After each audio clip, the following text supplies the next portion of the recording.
Guys, good morning. Welcome my vlog. So nandito na naman tayo guys. May ano naman tayo, may task na naman tayong gagawin. Nandito tayo sa kliyente. Ang complaint niya guys, ngayon na chinik natin yung gas niya, yung pressure zero. Ibig sabihin may leak to. So ang gagawin natin guys, hanapin natin kung saan ang leak. Dahil hindi natin makikita kung saan talaga ang leak, kung sa outdoor or sa indoor.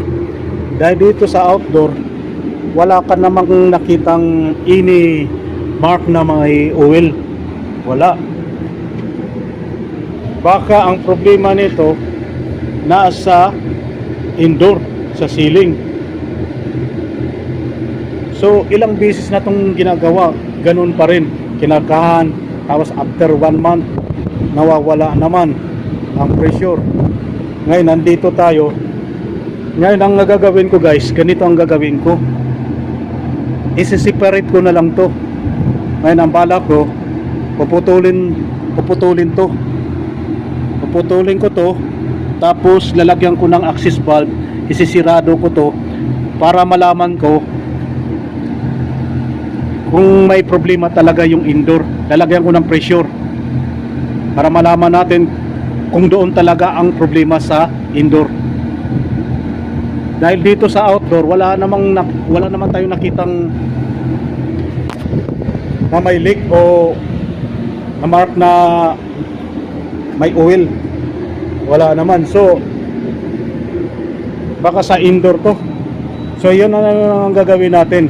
Ngayon ang bala ko, ito nga yung sinabi ko, na puputulin ko to, lalagyan ko ng access valve, wieldingin ko to, tapos isirado ko to, kakargahan ko ng nitrogen para malaman natin kung bababa ang pressure nya. Yun ang dapat natin gawin para 100% na ma-solve natin ang problema o malaman natin kung saan talaga ang leak. So panoorin nyo na lang guys hanggang sa dulo. Sige bye. So guys, tinanggal na natin, inalis na natin yung condenser. Tulad niyan sinabi ko, puputulin ko yan, lalagyan ko ng access. Nandito na yung unit, separate ko na. Tapos naglagay na rin ako ng ano doon, ng flaring, para lalagyan ko rin ng pressure yan para magkaalaman kung saan talaga. Separate, ginawa natin na separate, indoor at saka outer, lalagyan natin ng pressure.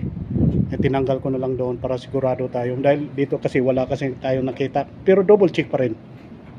Okay.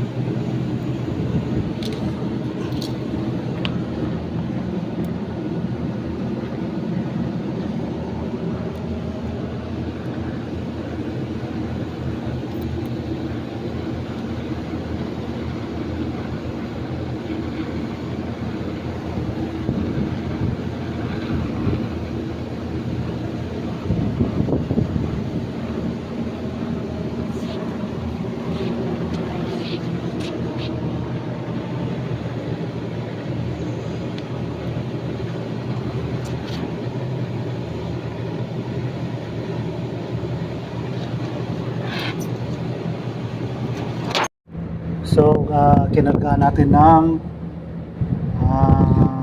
450. It's not exactly kunti lang naman 450 yung inano natin sa discharge natin inilagay. Ayan, 450. Obserbahan natin yan kung kung bababa siya ng 400, malakas ang leak. So ginawa na natin yan dyan. Ayan, hiniwiling na natin yan. Gawin na naman natin dito sa kabila. Ayan. So guys, confirm na talaga na may problema yung yung sa ceiling, yung evaporator natin. Dahil kinargahan ko nga kanina na 450, kinargahan ko uli. Ngayon ginawa ko ng 500 para lumakas. Ngayon 500. Yung 500 ko nagiging 400 450, 60 na. Bumaba siya. Ibig sabihin may leak siya. Ayan, confirm na natin na may problema. Ngayon, ang gagawin ko na naman guys, dahil hindi namin makikita dun sa evaporator walang sound din so itatry ko naman yung yung sa tubo lang, baka sa tubo lang kung may leak tong tubo, ayun lang, papalitan natin ng tubo. Kapag walang tubo, ibig sabihin confirm na tayo sa evaporator. Okay guys, thank you so much.